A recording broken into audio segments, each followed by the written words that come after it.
fillojmë. Përshëndetje të gjithëve, mirë se keni ardhur. Jemi në Ridibet në edicionin e 9 të kampionatit kombëtar të debatit. Ndodhemi në Tiranë sot, në ambientet e American Corner. Gjej rastin të falenderoj American Corner për mbështetjen për sa i takon mundësisë që na ka dhënë për të bërë këtë kampionat kaq të bukur, në ambientet e këtij këndi kaq të bukur po. Kështu që e dua një falënderim, se jo një duar trokitje.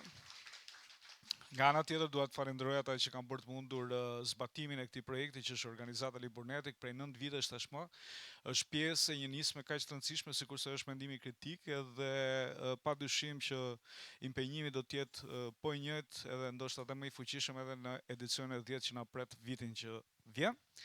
Nga ana tjetër, dua të falenderoj Agjencinë Kombëtare të Rinisë, është një nga mbështetësit tanë kryesor për sa i takon këtij projekti, por nga ana tjetër, ky projekt nuk do të ishte i mundur nëse nuk do të kishim edhe elementet e duhur për sa i takon edhe mbështetjes në nivel vlerësimi, sikurse janë gjykatësit që kemi sot këtu pranë.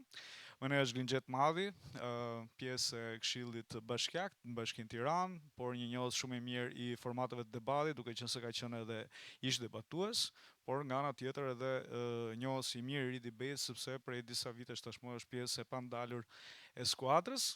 Nga ana tjetër edhe Blerta Tuci rikthehet, është drejtoresha ekzekutive e EU Policy Hub, njohës shumë e mirë e politikave mbi integrimin në Bashkimin Evropian, nga ana tjetër një menaxhuese shumë e mirë e projekteve, po në këtë fushë, pra përsa i takon Bashkimit Evropian, dhe nga ana tjetër na bashkohet Çelik Rupli, një analist shumë i mirë mediash pranë Europause. Shumë faleminderit që jeni bërë pjesë. Nga ana tjetër do falenderoj dy skuadrat që na janë bashkuar në këtë debat të tretë përsa i takon fazës eliminatore. Dua të falenderoj Shkollën Teknike Ekonomike, një duar tërkitje, dua të falenderoj për të parë bëhet pjesë Siri Shaplo, nga Gjirokastra ka ardhur larg, e meriton një duar tërkitje dhe ata. Dhe pa humbur kohë do të fillojmë me debatin. Sikur se e dini, formati i debatit ka 2 debate në tërsinë e tij, pra përgjatë gjithë procesit që do të ndjekim. Është debati i skuadrave që vënë lojë të 8 antarë, të 8 antarë do duhet flasin nga 1 minutë maksimalisht të rregulli i debatit në grup, dhe pastaj debati i liderave që do të ketë në përballje 2 liderat me 4 ndërhyrje për nga 2 minuta. Do të ftoj tani një nga antarët e skuadrës Siri Shaplos për të përzgjedhur njërin nga temat që kemi këtu tek zarfat.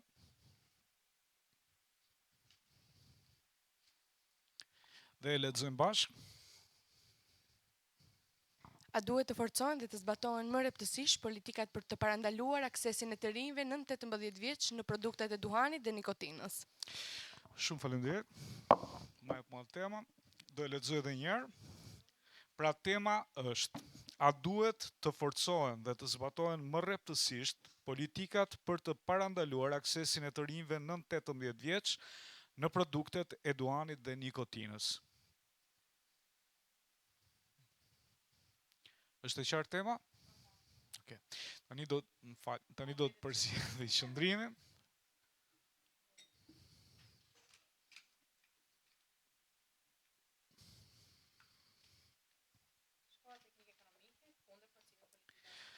Kundër, pra do të jetë Shkolla Teknike Ekonomike, pro do të jetë Siri Shaplo. Për të qenë sa më transparent, do e hapim dhe këtë tjetër në mënyrë që të zbulojmë qëndrimin e shkollës.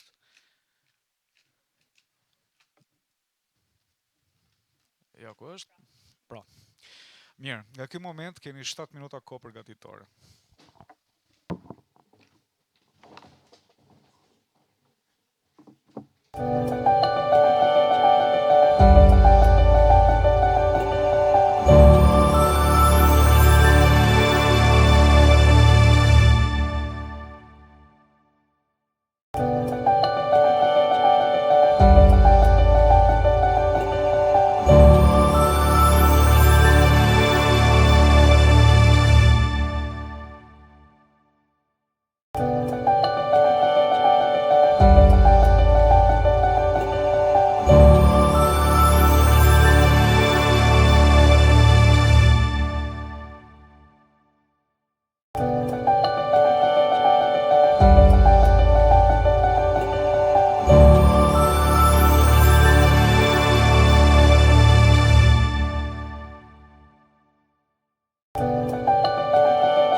të filluar. Do të filloj skuadra që marrë qëndrimin pro, si Shaplo, dhe do të pasohet pastaj nga skuadra që mban qëndrimin kundër shkolla teknike ekonomike. Do t'ja u japon mikrofon. Nga 1 minutë për secilin. Suksese.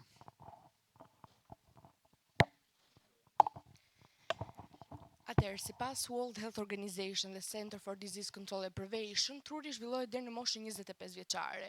Gjithashtu, nikotina dëmton memorien, përqendrimin dhe kontrollet të impulseve.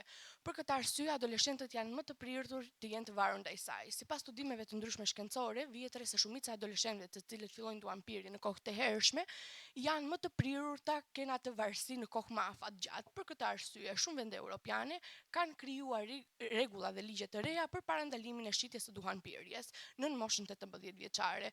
Kjo problematik vjet edhe në Shqipëri, ku shumica e adoleshentëve nga mosha 12 vjeç deri në 17 vjeç kanë një akses shumë të lehtë ndaj duhanit dhe produkteve të nikotinës në marketet e lagjes dhe ne këtë e vëmë re të gjithë. Për këtë arsye, ne mendojmë se ligjet duhet të shtohen dhe përgjegjësia mbi bizneset duhet të jetë më e madhe. Sipas studimeve ndërkombëtare, siç e përmenda, këta janë të prirur të jenë më të varur në koha afatgjata, forcimi i rregullave plus kontrolle më të repta për parandalimin e shitjes, ne e kemi ligjin.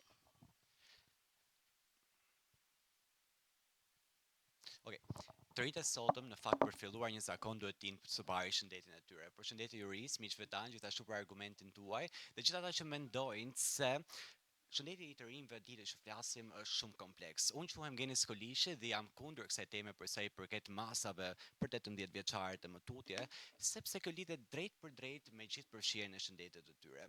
Më vjen në ndim këtu një raport ekskluziv i vitit të fundit nga HBSC, ku në Shqipëri 30 deri në 60% e të rinjve janë pjesë e ankthit, stresit, elementëve siç janë presioni shoqëror, kulturor e të tjerë. Dhe 73% e këtyre të rinjve kanë diçka që kanë trashëguar qenërinë e tyre. Është duhani, kanë përjetuar stres dhe elemente të tjera. Duhani në fakt nuk është simptoma më e thellë dhe kryesore, sepse është krijuar një zinxhir. Dhe duhet kuptojmë në fillim se kush është shkaku, burimi dhe më pas të ecim më tutje, sepse një shoqëri e shëndetshme duhet të kapim dhe të adresojmë shkakun kryesor. Faleminderit.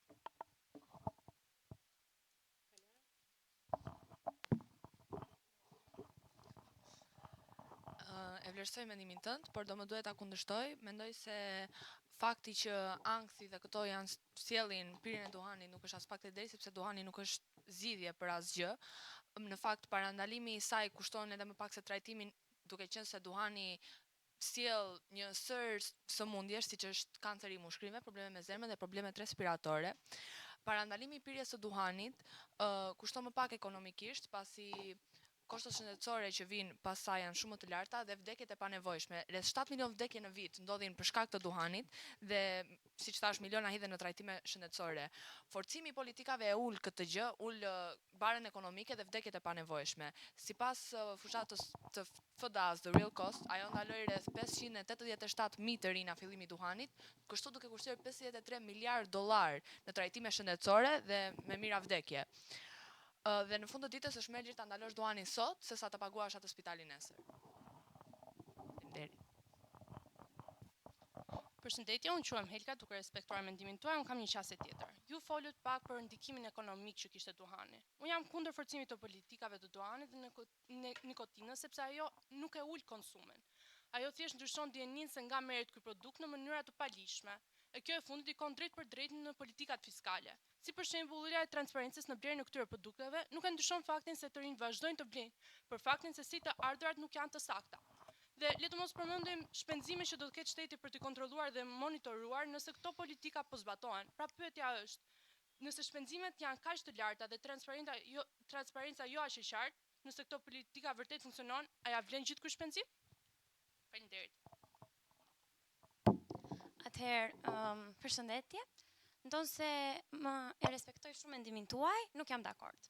Është treguar se në vendet me rregulla dhe kufizime të mëdha, ulja e përdorimit të duhanit është ulur ndjeshëm. Pra, rregullat nuk janë perfekte, por ato janë efektive. Sipas World Health Organization, duhani është shkaktari kryesor siç e përmendëm i kancerit, sëmundjeve të zemrës, problemeve të mushkërisë dhe miliona vdekje. Në Shqipëri 18% e vdekjeve totale janë të shkaktuara për shkak të duhanit dhe kostoja vjetore vetëm në vendin tonë e kushtuar ndaj këtyre sëmundjeve është 30 miliard lek çdo vit. Kjo do me thënë që sa më pak të rinj ta fillojnë ta konsumojnë duhanin dhe kaq më pak probleme shëndetësore dhe bare ekonomike do të kemi në të ardhmen. Askush nuk rritet duke thënë është ëndra ime të kem probleme me mushkëritë. Atëherë pse mos të fokusohemi në forcimin e rregullave për një substancë kaq të dëmshme? Dhe meqenëse se gjendet gjithmonë një mënyrë dhe ne nuk duhet të fokusohemi vërtet te parandalimi. Pse vet paketat e duhanit paralajmërojnë vdekjen? Përshëndetje, unë quhem Anajs Fortuzi, e dëgjova mendimin e parafolësit, megjithatë më duhet ta hedh poshtë. Dëgjova që thatë asnjëri nuk lind me dëshirën për probleme mushkërie, po nga ana tjetër asnjëri nuk e kemi dëgjuar të lindi dhe të thotë kam shumë dëshirë që shteti dhe ligjit më thotë çfarë të bëj, si ta bëj dhe kur ta bëj. Sa do të duam të thurim pralla me kalorës, mendoj të përplasemi pak të realiteti, ku shohim shumë qartë se ligjet janë ekzistuese dhe shohim shumë qartë që po ato ligje shohim, po ato minoren duke konsumuar ato substantat të cilat janë të ndaluara. Ashtu siç duhani tashmë është bërë pjesë e përditshmërisë, gjë që nuk ndryshohet as brenda ditës, as brenda javës, muajit, apo as brenda një ligji të ri që bëhet sot me nesër. Doja dhe të merja një shembull të Amerikës, me që jemi dhe në American Corner. Në Amerikë ligji nuk lejon të pihet alkooli mbi 21 vjeç, ndërkohë shohim që 56 milion Amerikanë në 21 vjeç kanë konsumuar alkool vetëm në muajin e kaluar. Pra sa më shumë ti thuash rinis jo, aq më shumë rinia do ketë dëshirë të thotë po. Përshëndetje, respektoj mendimin tuaj, por do të doja ta kundërshtoja atë. Ju përmendët se çdo kush është i lirë të zgjedhë çfarë dëshiron dhe çfarë të dojë të bëj. Por kjo nuk është zgjidhje për asnjë person. Madje dhe alternativat e tjera nuk janë as pak të sugjeruara për të rinj. Tani, kompanit e ndryshme të cilat prodhojnë vape dhe cigaret elektronike në mënyrë indirekte targetojnë të rinj, sepse me dizajnet të ndryshme, me ngjyra interesante, të ndezura, ato përdorin madje dhe rrjetet sociale për të bërë reklamim, si për shembull TikTok, Instagram apo dhe influencer të ndryshëm. World Health Organization raporton se ka mbi 16.000 aroma të ndryshme dhe Center for Disease Control and Prevention raporton se mbi 80% e të rinjve zgjedhin konsumimin ndikohen nga aromat e ndryshme. Por askush nuk dëshiron. Përshëndetje, jam Emanuel Dodaj dhe dëgjova me vëmendje argumentin e secilit prej jush. Unë jam kundër shtrëngimit të politikave për ndalimin e duhanit në 18 vjeç për një arsye të thjeshtë, sepse adoleshenca është një moshë kaq kurioze si natyrë. Priret shumë drejt gjërave të ndaluara vetëm për faktin që ato janë të tilla. E dim shumë mirë që bëj si them unë e mos bëj si bëj unë, me shqiptarët nuk është se para ka. Ja e zemë se u ndalua. Fëmijët prapë të rriqen nga shoqëria duan pirse, rrjetet sociale promovuese dhe dëshira për të dukur cool, por si mund ta luftojmë atë? Një studim i kryer nga Centers for Disease Control and Prevention në 2025 tregon se fushatat në terren ulin ndjeshëm përdorimin deri në 47%. Por përkohësisht, fëmijët nuk marrin vesh sepse shteti u ndalon, por nga frika për ndëshkimin është shumë momentale, por informimi mbi pasojat reale ndryshon një jetë të tërë. Vetë ju do t'i thonit jo diçkaje vetëm sepse u ndalojnë apo sepse vërtet kuptoni pasojat e tyre afatgjata. Faleminderit. Përshëndetje, unë jam Serina dhe jam pro forcimit politikave për aksesin e duhanit dhe nikotinës. Atëherë të rinjtë e vendit tonë parat i marrin nga prindrit punojnë mesatarisht 8 orë në ditë dhe besoj se nëse politika do forcohesh ndaj çmimeve do rriteshin, pasi do ndjenin dhe empati për prindrit e tyre. Kostua në Shqipëri është aktualisht 53 euro për 1000 cigare, është më e vogël se gjysma e minimumit të asajt në BE.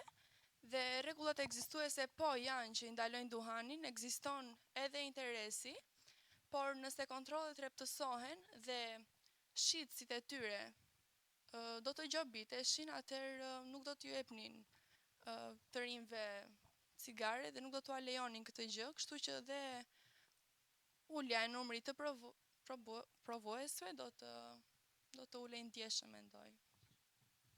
Faleminderit. Përshëndetje, unë jam Amantja dhe respektoj argumentin e dhënë, por kam një çështje tjetër. Unë mendoj se politikat nuk duhen të jenë të forcuara, sepse së pari çdo individ ka liri dhe të drejta personale dhe gjithkush duhet të ketë të drejtën për të patur liri tek duhani, sepse është një zgjedhje personale. Së dyti, punësimi. Është një risk, sepse ndalohet prodhimi dhe forcohet politika ndaj duhanit, shumë punonjës humbin vendin e punës, të cilat janë transporti, dyqanet e shitjeve, prodhimet e prodhuesit e produkteve e tjerë, që përmbajnë nikotin. Unë mendoj se nuk duhet të forcojnë politikat për duhanpirjen dhe duhanblerjen, por duhet të sensibilizojmë të rinj dhe ata duhet të jenë të përgjegjshëm për çka përdorin dhe çka pinë. Përshëndetje, unë jam Amelia dhe jam pro politikave për duhanin, duke thënë këtë argument, sepse shumica e duhanpirësve fillojnë para moshës 18 vjeç. Sipas një studimi të kryer nga Centers of Disease Control and Prevention, 9 nga 10 të rritur që aktualisht pinë cigare thanë se për herë të parë e kanë provuar përpara moshës 18 vjeç. Kjo tregon se adoleshenca është mosha më kritike për parandalimin e problemit. Pra, sa më shpejt të filloj përdorimi i nikotinës, aq më e madhe është mundësia për varësia afaqgjatë. Kështu që forcimi i këtyre politikave ndalon shitjen e këtyre produkteve, kontrollin e moshës dhe reklamimin e tyre. Shumica e adoleshentëve thonë, do ta provoj vetëm një herë duhanin dhe pastaj i çoj me vepë dhe cigare në dorë ditë për ditë. Nga kjo lidh një pyetje. Në qoftë se problemi është pikërisht në këtë moshë, pra mosha e adoleshencës, atëherë personat fokusojnë pikërisht në këtë moshë për parandalimin e problemit? Faleminderit. Përshëndetje, unë jam Denjo.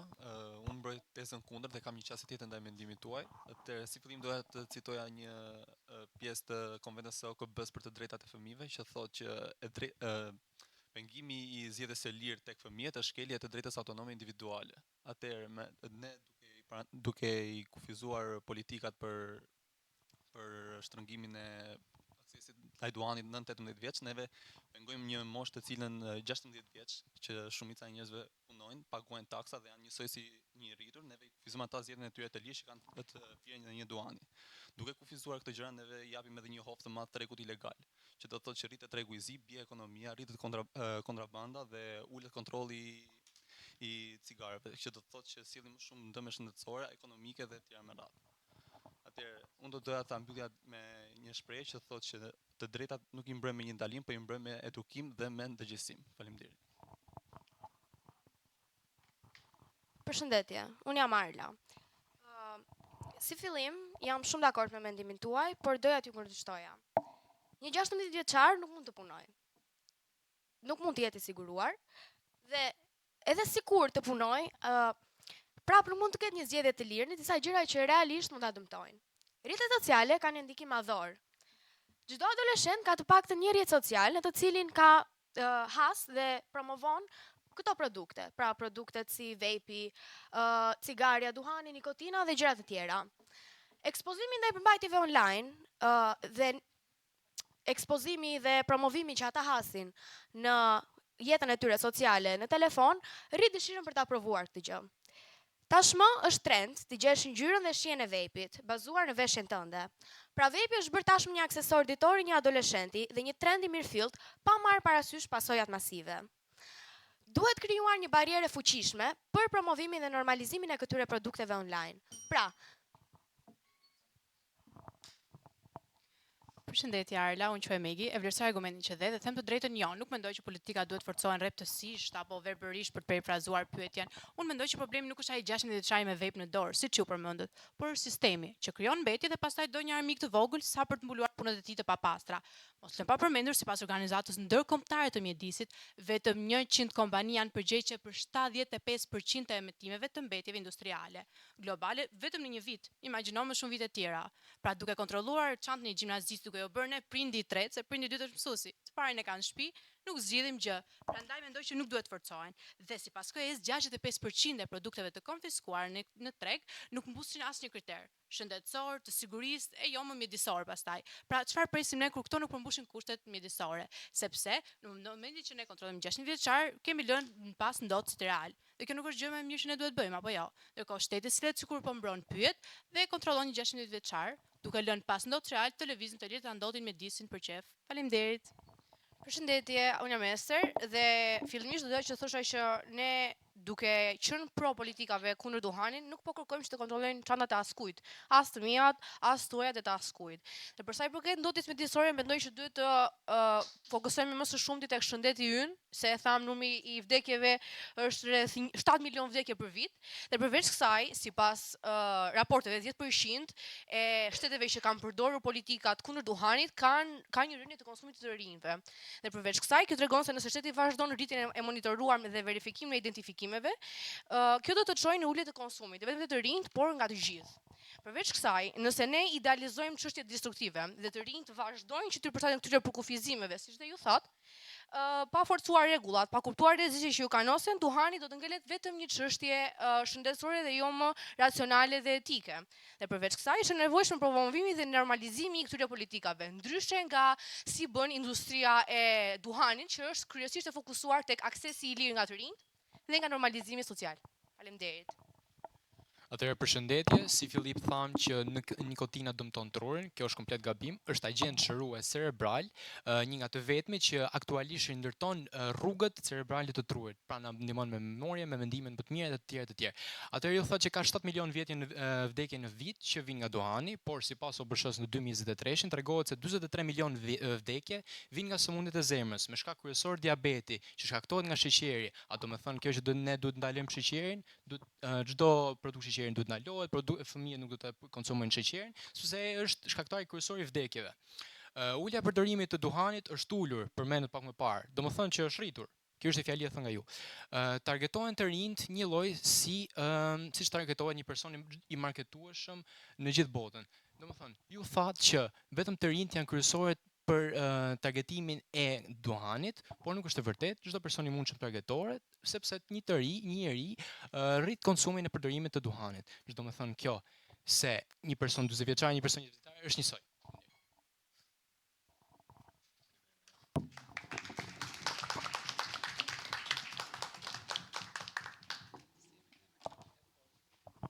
Faleminderit dy skuadrave, faleminderit për përgatitjen. Është temë e vështirë, nuk është të lehtë, sidomos për target grupin që jeni ju, edhe për ne që jemi konsumues të rregullt duhanit, deri diku, jam munduar ta lë kohët e fundit, kështu që këshilla e mirë vlen për të gjithë ata që ndoshta e konsumojnë, duhet ta lënë duhanin. Megjithatë, trajtimi I një teme të tillë na bën më të vetëdijshëm edhe më konkret për sa I takon dëmit që bën, por edhe nga ana tjetër si ne ta përmirësojmë sistemin. Kështu që faleminderit. Do të vazhdojmë me debatin e dytë, debatin e liderave. Në këtë përballje do të kemi Megin dhe Natalia. Okej? Natali? Athalia. Okej. Shumë faleminderit. Do bëjmë përzgjedhjen e temave që janë këtu. Kush përzgjedhi çfarë? Jo. Mikrofonin duhet ta kesh aty. Po. Angazhimi I të rinjve në politikën bërje lokale është I domosdoshëm. Pra, angazhimi I të rinjve në politikë bërjen lokale është I domosdoshëm, është tema. Ndajmë edhe qëndrimin tani.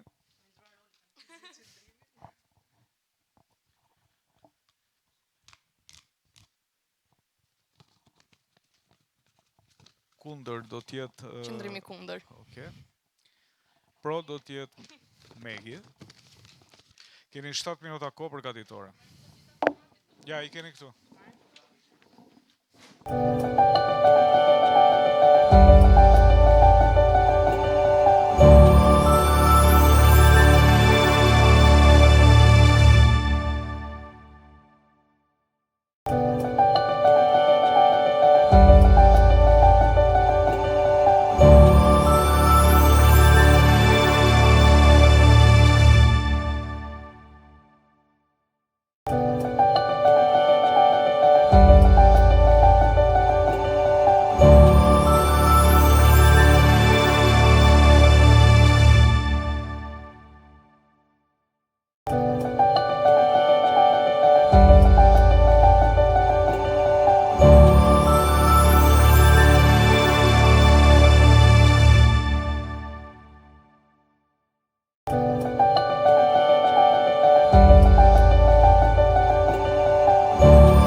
formatin e liderave, një përballje vajzash, përsa i takon temës, a janë të rëndësishëm të rinjt në përfshirjen e politikbërjes lokale? Po apo jo? Pra, do t'jetë Megi. Dhe do të hapi debatin, 4 ndërhyrje vajza, për se cilën nga ju do të keni nga 2 minuta për çdo ndërhyrje. Sukses. Faleminderit. Përshëndetje edhe një herë, jam prap Megi. Atëherë, kjo temë është nga temat që nxit më shumë debat, them drejtën, dhe në këtë pikë pyetja a janë të rinj të rëndësishëm, mua më duket paksa provokuese. Se unë mendoj që të rinjt janë të rëndësishëm, janë e ardhmë me këtij vendi. Dhe kur flasim për fjalën demokraci, flasim pra demos që është populli dhe kraci që është pushtet, pushteti i popullit ose ndryshe pushteti i sovranit. Ne jemi një popull i vendit tonë dhe nëse ne nuk kemi ndikim në politikbërjen e vendit, atëherë ne jemi një spektator që paguajmë biletën. Po unë nuk dua që të jem një spektatore në politikën që mua më ndikon. Unë dua që të kem ndikim, zërim të ndjehet dhe zëri të gjithë ne të ndjehet. Nuk mendoj që çdo kush nga ne do ndjej mirë nëse fjala jon në lidhje me politikën nuk do merret fare për bazë. Për shembull, gjithmonë janë diskutuar temat e votimit që 16 vjeç. Amerika e ka këtë ligj që 16 vjeç, sepse të rinjt e dinë çfarë duan më shumë për vendin e tyre. Dhe në momentin që ata kanë zë të flasin dhe zëri i tyre dëgohet, politikbërja merr aspekte shumë të ndryshme nga një lente shumë ngjyrshe e të rinjve. Pra duket e vështirë, por ne na pëlqejnë gjërat e vështira apo jo? Sepse ndonjëherë na intrigojnë të bëjmë më të mirën tonë. Dhe mos harrojmë jemi shtetar të këtij vendi. Disa nxënës nga paneli ynë kanë qenë vizitë në parlament dhe kanë qenë gjithë senator dhe president, që kanë çuar shkollën përpara vetëm me idetë që i ndikojnë atyre menjëherë. Pra, kur ne na jepet politikbërja në të borë, ne dim se ta bëjmë atë sa më reale dhe sa më le të themi të vërtet që na prek dhe ne dim çfarë më pasoja është ka për ne. Gjithashtu mos lëm pa përmendur që Neni 59 thekson se të gjithë jemi të barabartë para ligjit. Pra, siç është një 45 vjeçar dhe ka të drejtë për gjithë përfshirje, dhe unë që jam 18 vjeç, pse mos kem drejtë gjithë përfshirje? Dhe pse është ky, le të themi, hapësira e moshës.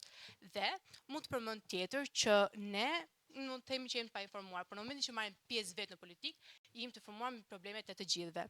Faleminderit. Atëherë jam Athalia përsëri. E vlerësoj shumë mendimin tuaj, sinqerisht, le të bëjmë një analogji të thjeshtë. Në vitin e dytë kemi dhënë lëndët me zgjedhje për maturën shtetërore. Dhe në të njëjtin moment, duke parë fletën e lëndëve me zgjedhje, po thosha me vetë si mund të lihet një vendim kaq i rëndësishëm për jetën e dikujt, që ka gjithë jetën e tij përpara, do ketë një profesion mbi atë lëndë, kur një 16 vjeçar ose një 17 vjeçar ende nuk e di se çfarë kërkon nga jeta e tij, ai ende nuk njeh veten. Njëkohësisht, duke ju e parafruat me Amerikën, ku mosha 16 vjeç ka të drejtë vendimarrje në politikë apo jo. Dua të them që në qoftë se vërejmë rastet e Amerikës lidhur me të rinj janë të shumta. Dhe kjo është e dëgjojmë ditë për ditë. Amerika ka probleme të imase të shumta në mbarvajtjen të rinjve, le të themi. Gjithashtu, një ri i cili ende nuk ka një informacion shumë të lidhur me politikën, mund të themi se nuk është i informuar plotësisht, pasi ai përgjithsisht ka ndikimin e familjes dhe të shoqërisë dhe të rrethit përreth tij, për të qenë, le të themi, i imponuar në thonjza për vështrimin e tij politik. Paraqesin politika në favor të tyre dhe pa marrë parasysh kërkesat dhe nevojat reale të shoqërisë në komunitet. Nuk marrin dhe parasysh grupmosha të tjera. Të rinjt, le të themi, mund të jenë paragjykues përsëri në thonjza, sepse nuk mund t'i vëmë një etiketim. Për këtë arsye nuk do t'i bëjnë gjithë përfshirës, por individualist. Kjo jo se nuk janë të zhvilluar, por në kërkim ata kërkojnë idealizim në një shtet të tërë. Pastaj, një pyetje, ju lutem. Në qoftë se të rinjt kërkojnë dhe janë idealist dhe shikojnë botën rreth tyre shumë të madhe dhe shumë të zhvilluar, sa afër ne jemi ne dhe sa afër janë politikat e Shqipërisë për të arritur deri në atë zhvillim, sepse një njerëz akoma nuk ka atë peshën e tij mbi supe për të qenë i vetëdijshëm dhe për të kuptuar se Shqipëria është shumë tutje afrimit me Europën. Faleminderit. Të vlerësoj për argumentat që dhe përsëri Megi, përsëri lideri i këtij debati dhe të them të drejtën, ju thatë përmendën fjalën diponim apo individualist dhe unë nuk mendoj që njeriu është individualist, apo përmendët që nuk është i sigurt për jetën. Por të rinj nga mosha 16 deri 18 vjeç, sipas Instat, 30% e tyre deri në 45% janë të punësuar. Pra automatikisht paguajnë taksa. Po m'fal, në momentin që unë paguaj taksa, a nuk kam drejt di ku kanalizojnë këto taksa dhe janë për të mirën time? Sepse siç thotë një shprehje, të rinjt janë e ardhura e një popull dhe nëse të rinj nuk pyesin, nënshtrimi do ishte i sigurt. Pra, unë nuk mendoj që ne të gjithë duam të jemi nënshtruar nga një politikë që neve na mendon që të jemi sa më të informuar, që të jemi më të pastër. Ndonjëherë, dhe kur nuk ke informacion, je më i pastër nga punët e papastra që vetë politika bën. Dhe ju thatë që ne nuk kemi gati, le të themi, për zgjedhjen e jetës. Pikërisht, vetëm se na thuhet kjo gjë që ne nuk kemi gati, ne kemi atë ndrojtjen tonë për të marrë pjesë në politikë. Gjë që është shumë e gabuar, sepse një i ri e di mirë jetën e tij. Dhe pastaj themi pse ikin të rinj. Po të rinjt këtu nuk vlerësohen, të rinjt këtu nuk i jepet rëndësia që duhet dhe nuk i jepet ajo, le të themi, pozitë për të bërë një ndryshim. Dhe pikërisht Amerika ka nevojë për frymë të re dhe rini, thatë ju, të përmendesh mos informimin dhe të rinë me një fjalë në 2006 më duket shumë e çuditshme. Si nga që ne jemi shumë të informuar, dim çfarë bëjmë dhe duam të kemi një zë dhe të jemi një rini aktive dhe një angazhim civil, le të themi. Dhe ne këtu forumi i debate është një forum që na mëson si zëri ynë të dëgjohet. Pra jo të jemi thjesht në nënshtuar dhe themi, "Oh, shiko se ne nuk dim." Pra, dhe vetë BE-ja thekson që do të kemi investim mbi rini, që të kemi një të ardhme sa më të ndritur me të rinj që din t'ia dalin në politikë bërje. Unë nuk mendoj që të rinjt janë individualistë në momentin që marrin pjesë, por din çfarë është e mira publike dhe din se të ndërveprojnë me njëri tjetrin për një botë më të mirë. Pra ndonjëherë i pa informuar, më i pastër do ishte më mirë për ne. Faleminderit. Atëherë vlerësoj mendimin tuaj, siç e thash edhe më lart për faktin e Amerikës, unë nuk thash që Amerika nuk ka të rinj, po e rifrazoj edhe një herë fjalinë, nuk po them që Amerika nuk ka të rinj, unë po them që Amerika ka shumë probleme me të rinj dhe problematika të ndryshme që ku ne dëgjojmë ditë për ditë. Për sa i përket faktit të rinjve të pjesëmarrjes së tyre në politikë, kam një pyetje për ju. Një i ri, të paktën unë, të marrim shembull vetën time konkrete, jam gjatë ditës shumë e zënë për përgatitjen akademike time, le të themi. Politika në këtë rast është diçka e cila jo vetëm unë mund ta bëj ndryshimin. Siç mund të themi, kemi një plakje të Shqipërisë dhe kjo është e vërtetë, nga mosha 45 vjeç e sipër, por kur ende në pushtet dhe për gjithë këto vite kanë qenë të njëjtët pushtetar, le të themi, dhe të rinjt nuk kanë patur vendimarrje politike në këtë, kjo do të thotë jo vetëm sepse atyre nuk ju ka interesuar, sepse ju intereson, por e vërteta është që nuk kanë atë kohën e dur dhe më të rëndësishme për t'ia dhënë politikës. Njëkohësisht, të rinjt duke qenë se janë më shumë të rahur me botën e jashtme, e përmenda këtë, dhe globalizmin përpiqen të afrojnë atë me vendet e tjera. Po ju ashtroj edhe një herë si pyetje, sepse më duk sikur nuk e mora përgjigjen, pa ofendim. Në qoftë se Shqipëria ende nuk ka arritur në ato hapa ku duhet të arrijë për të futur të rinj në politikë. Siç e thash, të rinjt ende ndikohen nga prindrit e tyre, ku prindrit e tyre kanë ende në shtëpi, e kemi dëgjuar të gjithë, prit mos fol këtu jashtë se dëgjojnë, këtu jemi në punë, këtu dëgjon ai tjetri, mos bë këtë postim, po duhet të vemi në këtë forum, po duhet, si të themi, shoqëria ka një ndikim shumë të madh tek të rinjt. Pra, të rinjt nuk janë vetëm ata të cilët janë vendimarrës në politikën e tyre, por kanë imponim, jo imponim në kuptimin që ata janë të detyruar të bëjnë çfarë thot dikush tjetër, por rihen me atë frymën që këtu mbizotrojnë këta. Faleminderit. Të falenderoj shumë për argumentat që dhe pa ofendim, më duket se nuk e dëgjova ju se unë ju dashim përgjigje. Dhe për sa i përket që të rinjt influencohen, dhe të rriturit influencohen shumë shpejt. Madje kemi dëgjuar shitje të votave nga vetë këta të rritur, që për një kuotë minimale mesatare, le të themi që ato e kanë dhënë votën e tyre. Pra, influencim ka kudo. Ideja është si e le të themi luftojmë ne këtë në influencim. Ju përmendet që ka një plakë të shoqërisë, pikërisht sepse rinia po largohet. Dhe më që ju dhat një shembull konkret, unë mund të jap një shembull konkret se si rinia është Chelsea. Lëvizja Fridays for Future nga Greta Thunberg është shembull se si një i ri sjell ndryshim, kur zëri i tyre zgjohet, çdo gjë tjetër ndryshon. Gjithashtu Indira Gandhi, një nga presidentet e para indiane, ka thënë se fuqia e të pyetërit është baza e zhvillimit njerëzor. Pra, ne si të rinj duhet të jemi pjesë e pyetjeve. Dhe një pyetje e bukur sigurisht ndoshta ka vështirësi për të dhënë një përgjigje, por të paktën jemi aty dhe dim çfarë problematika është të sjellim në vëmendje. Gjithashtu, prindit na kanë mësuar gjithmonë të flasim kur mendojmë se diçka është e padrejtë për ne. Dhe unë me këtë frymë arritur në shtëpinë time dhe dua shumë që dhe shokëve të mi të them këtë gjë. Kur diçka është e padrejtë, mos të dëgjoni jo mos flit, por të dëgjoni dhe të flisni, sepse duke qenë spektatorë të nënshtruar nuk na bën njerëz më të mirë as për veten tonë apo as për lëndën me zgjedhje siç u përmendët, dhe jo më për një politikë. Kështu që edhe nëse Shqipëria ka disa deficienca, jemi ne ardhmë që të rregullojmë të deficiencat duke i ditur shumë mirë, sepse jetojmë në shoqëri ku po shohim çdo padrejtësi si ndodh. Jemi të prekur të themi pastaj pse nuk ka ndryshim, dua ti jashtë. Mund ta kem thënë unë shumë të herë këtë gjë, por kuptoj se më mirë të parandalojmë se sa të kurojmë. Pra, parandalimi i këtij pesimizmi që dhe ju pak a shumë po shfaqni, që ne nuk dim gjë, na thuhet mos fol, është gjë më e mirë për të bërë. Faleminderit. Atëherë vlerësoj mendimin tuaj. Përmendët diçka për të rriturit dhe për të rinjt, ku edhe të rriturit kanë ato, le të themi, ndikimet e tyre, dhe njëkohësisht për padrejtësinë që bëhet.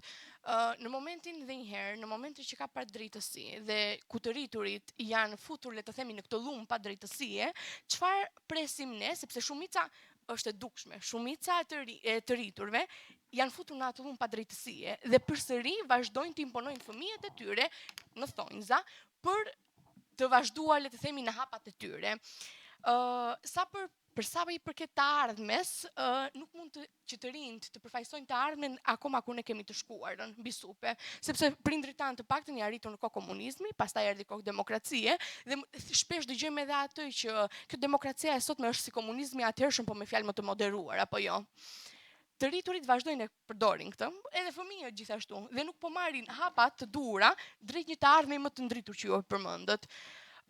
Për sa i përket ikjes jashtë, kur ende vendi ynë, kur unë një 18 vjeçare kërkoj një arsimim më të mirë dhe kur kërkoj që mundësit të jenë më të mira për mua, nuk mund të qëndroj këtu të, le të themi, është ajo shpreha bukur ban për vendin tënd, kur unë mund të shkoj jashtë, të studiojmë dhe në një moshë ku unë jam më vendimtare dhe ku jam më e sigurt për vendimet e mia, mund të kthehem në Shqipëri dhe të jap kontributin tim për politikën e Shqipërisë. Siç e thash, llumi ka rënë. Nuk mund të kërkoj më tani, nuk ka më parandalim, ka vetëm kurim, parandalimi ka ikur, parandalimi ka shumë vite që ka ikur, 10, 20, nuk e di sa mund ta quani.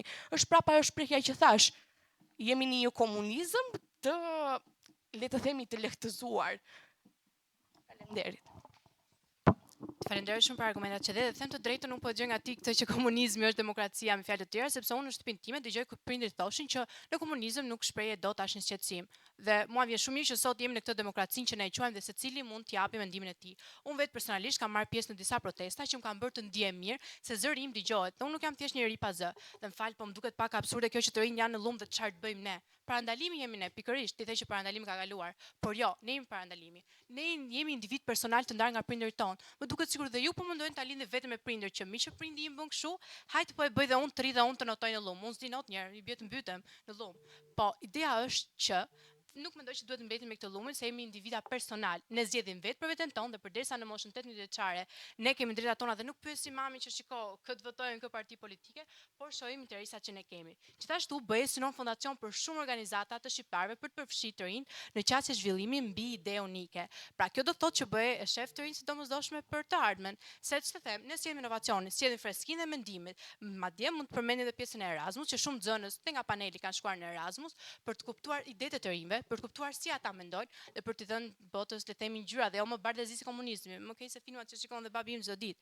Dhe si do të zhvillohet Shqipëria nëse do të vazhdojmë që ne të ikim jashtë. Fale, jeni gati ju të ikni jashtë dhe të lëni vendit tuaj vetëm se mendoni që do shpëtoni nga llumi? Faleminderit.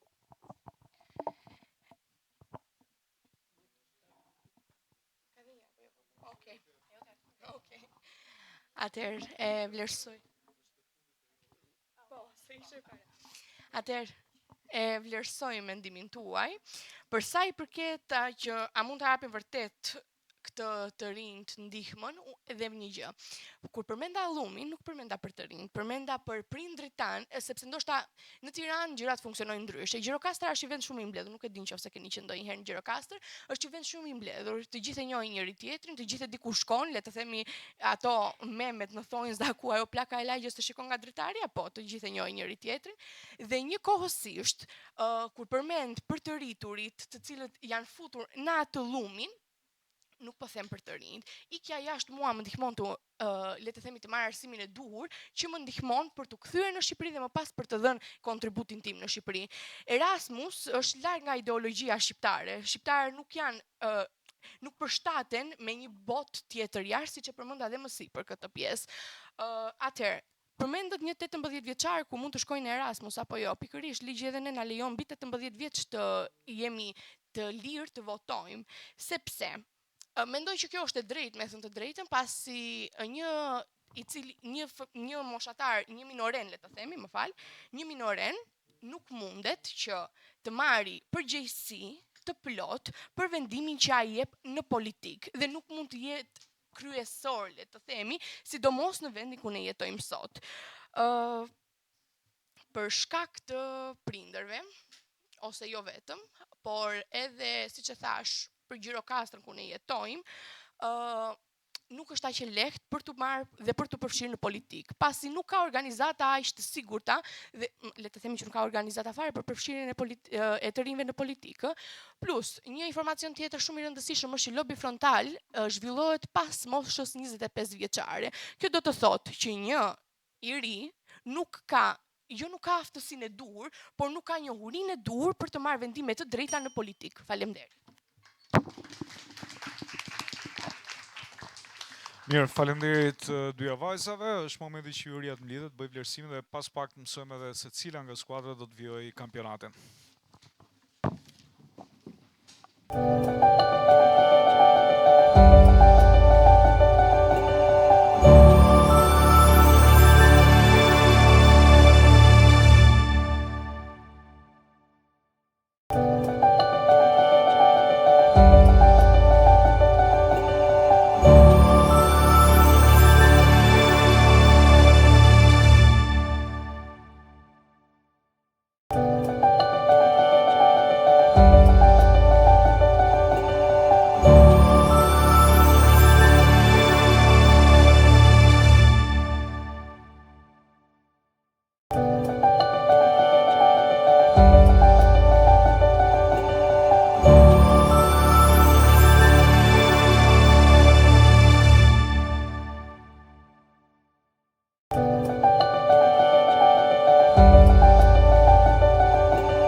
nga ku jemi. Juria padyshim që ka komente, ka sugjerime, ka dhe këshilla, pse jo, për skuadrën që do të vazhdoj garën, por dhe për skuadrën tjetër që mbetet pjesë e kampionatit. Në këtë edicion është për të theksuar që 16 skuadrat më të mira kanë kaluar fazën ku jemi ne sot, dhe kjo është një arritje. Nga ana tjetër, ky kampionat, sikurse thash dhe pak më përpara, vazhdon dhe nuk ndërpritet këtu, por më së shumti nuk ndërpritet rruga juaj drejt dijes, drejt mendimit kritik, kështu që kjo është edhe një nga qëllimet kryesore që ka kampionati në vetvete. Megjithatë, ka gjithmonë hapësirë për të përmirësuar, që komentet dhe këshillat janë të vlefshme gjithmonë. Fjala për Jurin. Atëherë faleminderit, po nisun me një fillimisht një falënderim për kohën edhe për përgatitjen tuaj. Tema për debatin e parë në nivel grupi nuk ishte lehtë, kështu që e mirë kuptojmë për të dy palët nivelin e vështirësisë që keni pasur për ta përgatitur edhe për ta argumentuar gjatë pjesës debatit. Po ashtu edhe pjesa e dytë në nivel liderash, edhe aty debati ka vështirësitë e veta, është kompleks, kështu që për të dy palët ka qenë vështirë. Një feedback nga ana ime, që diskutuam edhe me kolegët, ajo që mua më bëri përshtypje personalisht ishte konteksti lokal shqiptar, tepër i rëndësishëm, i cili pak a shumë në të dy rastet nuk po them u anashkalua, por nuk u prek aq sa duhej. Të dy grupet përmendën referenca dhe statistika, shembuj ndërkombëtar që janë shumë të rëndësishëm, niveli SBA-s apo raporte tjera, por është shumë e rëndësishme që ti përmbahemi edhe të kemi referencë kontekstin lokal ku jemi. Kjo është një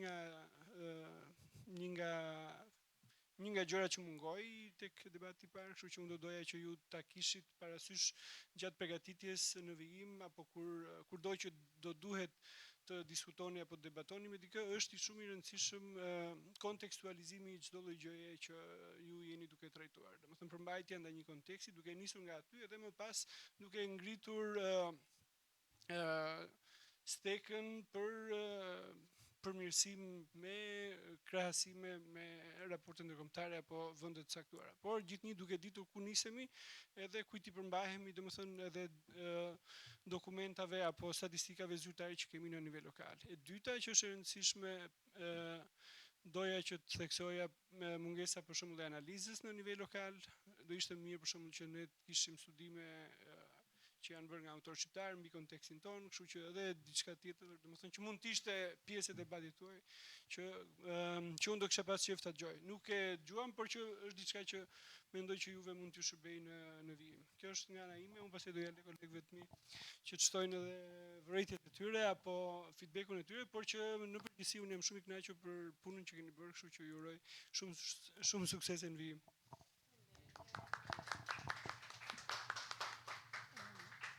Përshëndetje, së pari ju përgëzoj për nivelin e debatit që zhvilluat. Sigurisht duke pasur parasysh edhe kontekstet nga vini, angazhimet tuaj etj. Nuk është gjithmonë e thjeshtë të thuash çfarë është e drejtë apo e padrejtë. Sigurisht siç i tha edhe kolegu im Qeliku, pak a shumë vërejtjet për secilën nga temat, i mbështes edhe unë.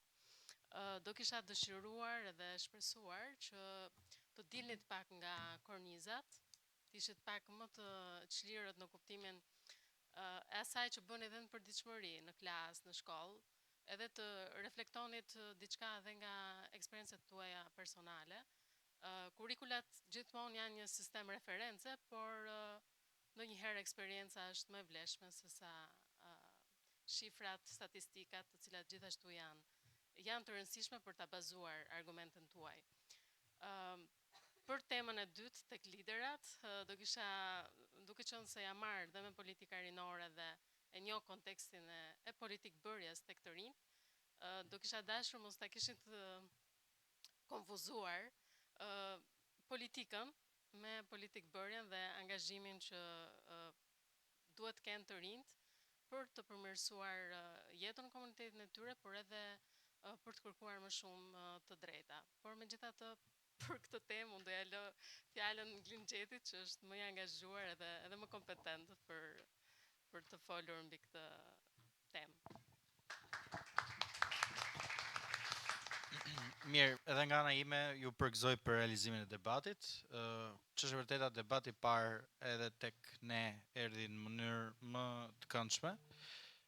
Faktu që tema ishte e vështirë dhe ishte e vështirë ç'është e vërteta, po që patëm një lloj angazhimi shumë të mirë të disa prej jush që bën debatin më të kuptueshëm edhe e zotruat, si më thënë, atë skenën e debatit. Kishte argumenta të mirë gjatë debatit të parë. Kemi disa vrejtje tek linja logjike që diskutuam edhe me kolegët, pra nëse debatuesi jot përballë po flet për diçka, të lutem, kthej përgjigje për atë që po flet ai, ose të paktën jepe mikrofon dikujt që di të përgjigjet debatuesit përballë. Pra mos të kalojmë te ajo mësimi përmendësh I asaj që ne dim, edhe mos të ndjekim linjën logjike të debatit. Pra nëse flasim për një aspekt të temës, të përgjigjet ai që është më I zoti për atë aspekt të temës. Kjo e bën edhe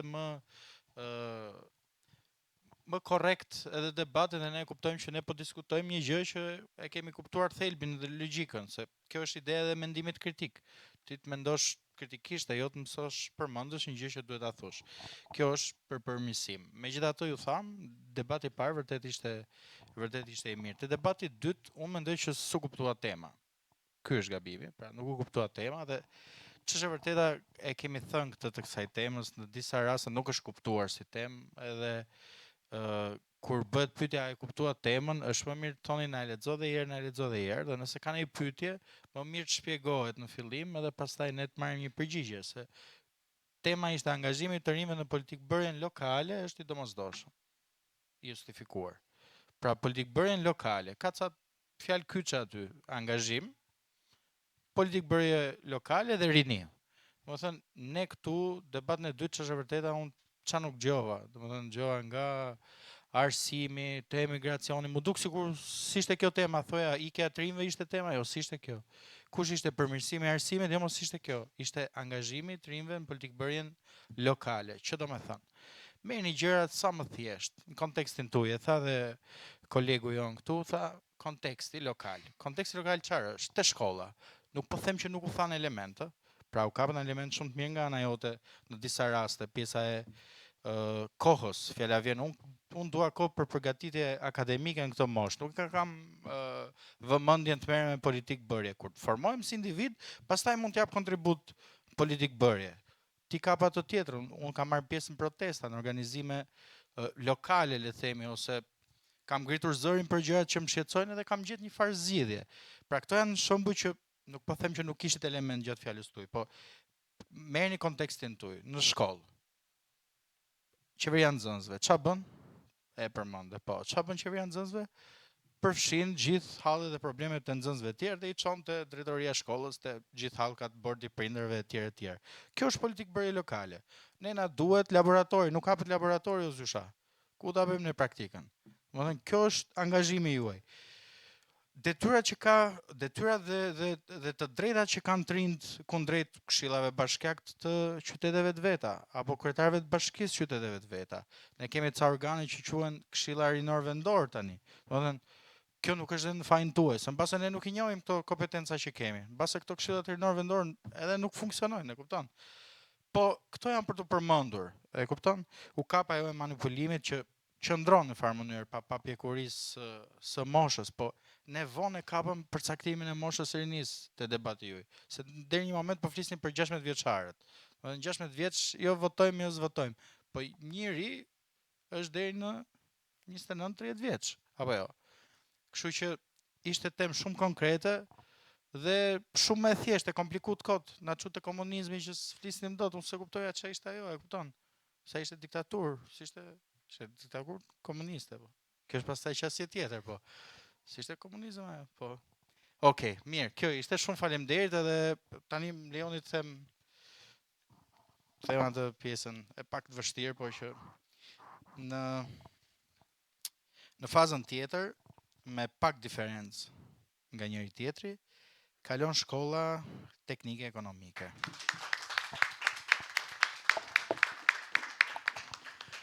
I kemi pikët për të kuptuar diferencën? 228, 224. Mirë, dua t'ju falenderoj.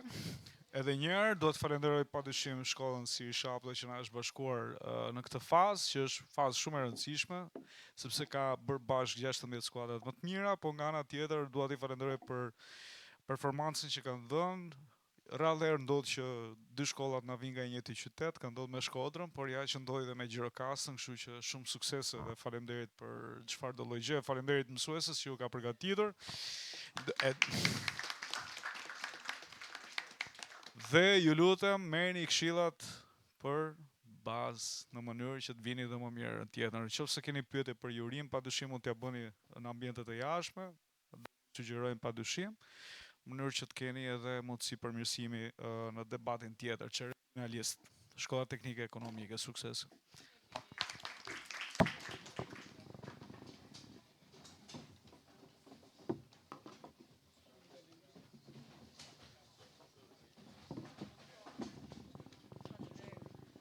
Thank you.